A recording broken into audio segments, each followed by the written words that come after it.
What happens when a design-led print company with a love of Manchester offbeat fonts and a constant learning mindset turns 20?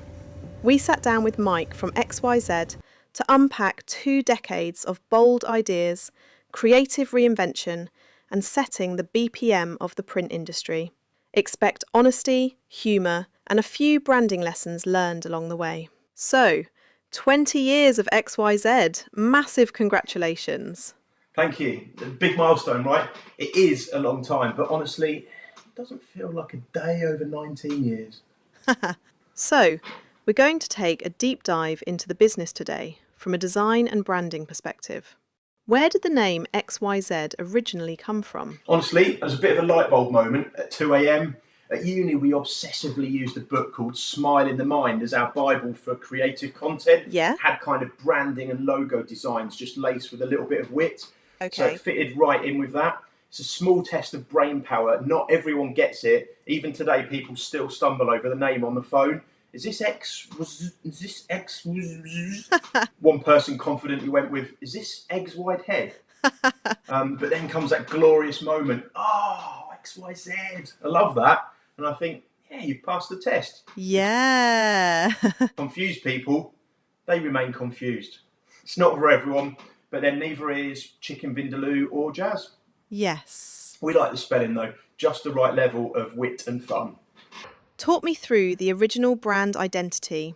Well, my number one goal was to not look like every other print company and fall into that predictable cliche of a logo derived from CMYK. In fact, every decision we've ever made, whether that be the name, the logo, or the website style, has been with the aim of actively trying to distance ourselves from the rest of the print industry. Okay. So with the aim of portraying a creative, fresh, upbeat company which disrupted the norm, we took inspiration from the Hacienda. Nice. Industrial energy, bold geometry, and that iconic red, yellow, black combo that shouts across a room and off the page. Yes. If we're being honest, it wasn't so much a nod as it was a full brazen pastiche. We even put the stripes on the back of our business card.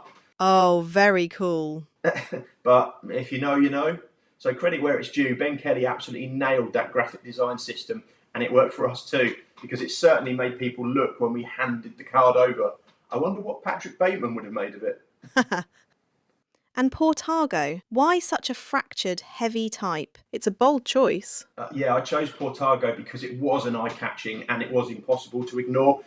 Sort of fractured, stone-like mark. It felt built, made and tangible, like a printed item. Admittedly, it's not the best looking font. It certainly wasn't at the front of the queue when they were handing out the serifs. I agree. But it is unique and instantly recognisable. So with this glowing appraisal of your original branding, why change it after a couple of years? Well, the early branding was brilliant at being noticed. Later, I needed it to be brilliant at being understood. There was definitely a certain level of ambiguity about XYZ and what it actually did. Okay. Plus, weirdly, there was another company in East London who just popped up called XYZ, an art gallery service provider who we actually also printed for, and people kept turning up there thinking it was us. Actual lol. Time for some clarity. So a strap line was added underneath the logo. We softened the branding by changing the colour scheme to light blue, grey and orange. And these colours have become synonymous, and a derivation of that scheme has stuck. So yellow, black and red was like a megaphone. Blue, grey and orange, a bit more of a polite conversation. Yes. And then came a website. Yeah, it was around this time we also launched our first website. Back in the day where it wasn't actually a prerequisite to exist as a business with a website, but it did certainly help discoverability. Initially, there was a holding page giving us some online exposure while we learned HTML. The actual first site we had was bold and fitted the branding. You'll notice the distinctive Hacienda stripes were there for continuity. Yeah. It moved us forward and attracted new customers, but revisiting it now, it's designed for style over functionality. A high-level web design tip: don't put your navigation menu in the bottom left-hand corner if you want anybody to actually find what they're looking for. Our early websites lent strongly into a design aesthetic. We were keen to make them look great, to embrace our vivid branding. There was a huge dollop of style over substance, and the design took precedence over the actual functionality. Embracing max creativity, our newly learnt ability with Flash, the next attempt had a menu system which played drum sounds as the user hovered over the options.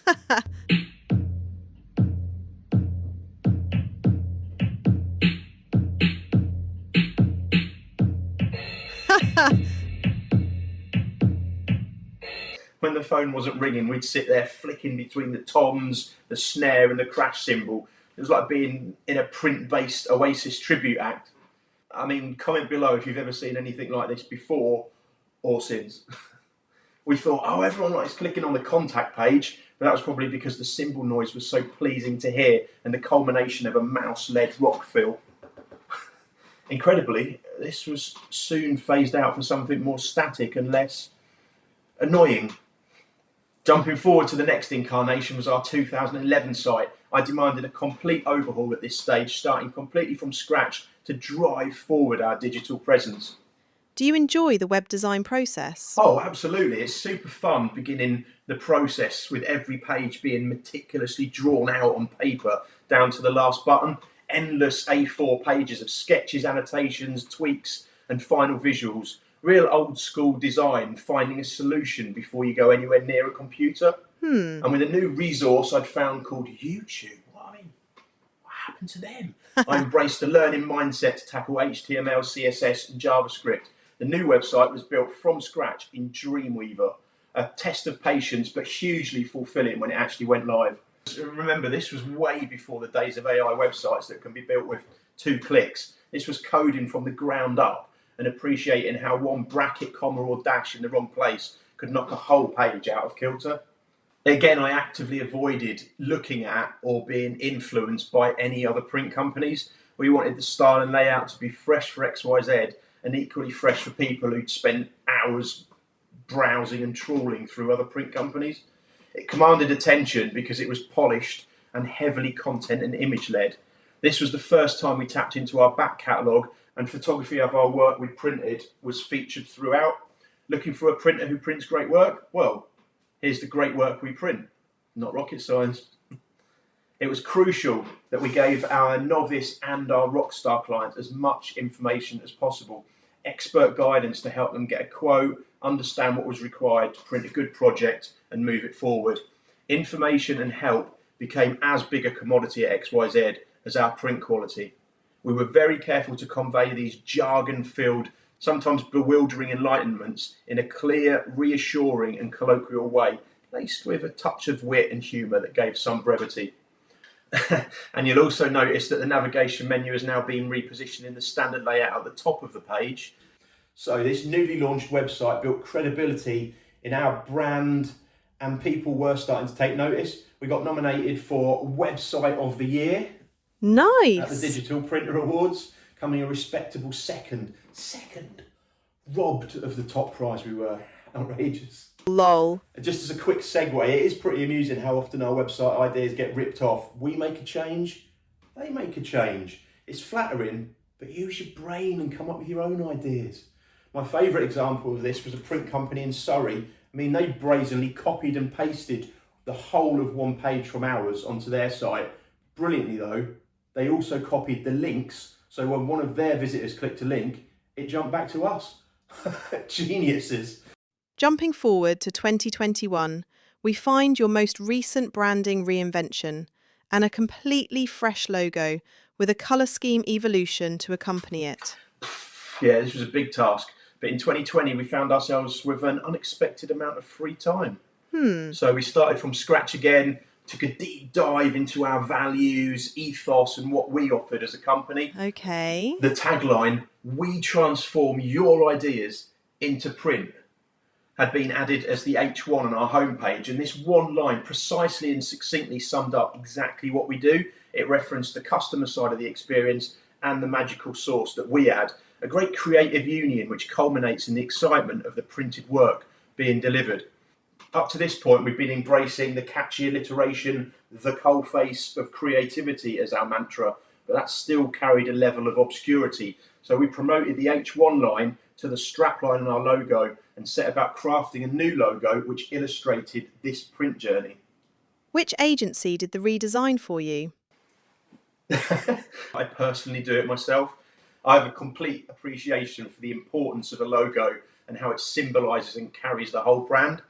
You can see that in the early ideas, we were still deciding on the typeface, tagline, layout, and whether the type was strong enough on its own or if a logo mark was needed. The light bulb jumped out as a great graphic icon, which neatly summed up that pop in the customer's head as they first imagined a potential print project. That inspirational moment we all get as creatives where it all clicks mentally. Yeah. Advancing this forward, we look closely at the shape and structure of a light bulb and realised that the filament within it could be reworked to play a role in the design. This was your smile in the mind moment.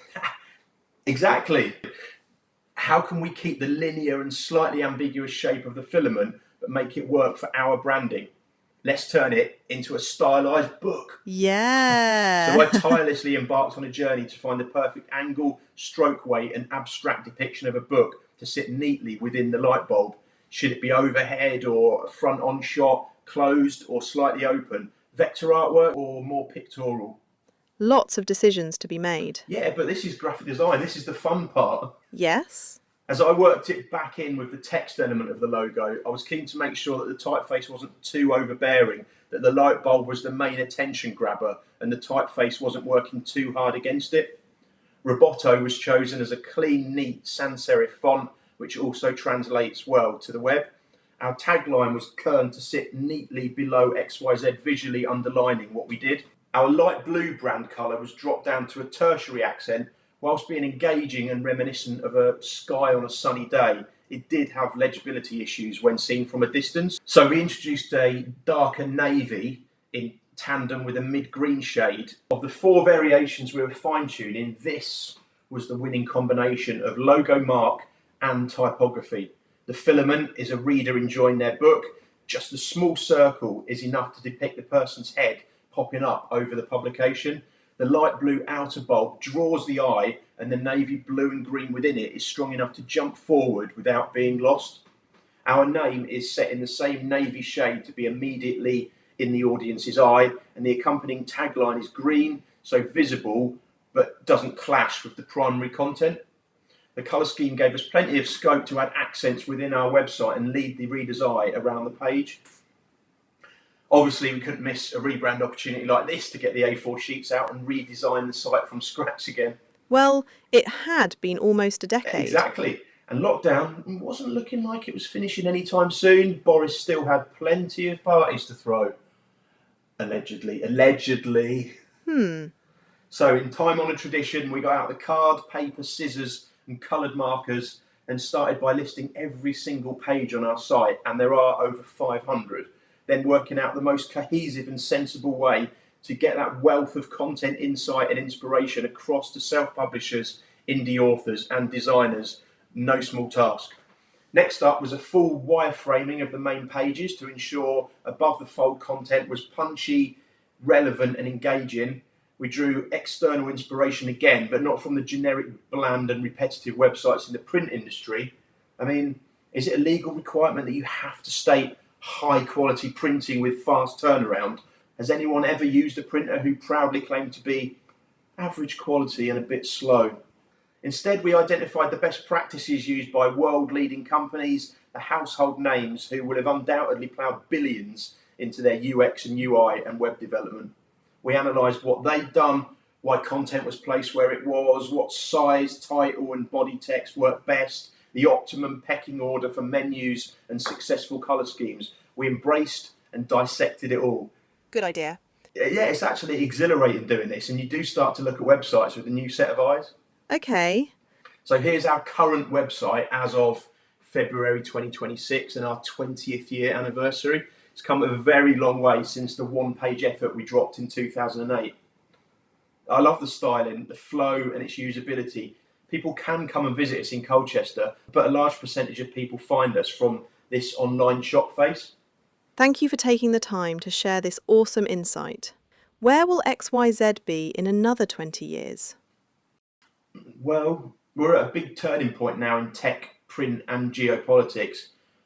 XYZ will still be at the forefront of art, book, zines, photo book and self-publishing, We've got a deep understanding of the nuances of book and booklet printing. After 20 years, we've definitely done our 10,000 hours and are experts in this industry, but we'll continue to learn. The service, advice, and finished product we offer is something that makes us very proud. Our favourite part of any job is an email we get from the client when their job's been delivered to say thank you and how happy they are. That is what makes us tick. It's super exciting though. If I think back now to 20 years ago and what intrinsic parts of our everyday life didn't exist then, like most of social media, phones that can take videos, AI, Deliveroo, and in the world of print, the HP Indigo press, automated workflows, advanced machinery, the prospects for what we might be embracing in another 20 years, both at home and in our factory, are endless. Yeah. And will you still be at XYZ in 20 years? No, I'll be playing up front for Liverpool.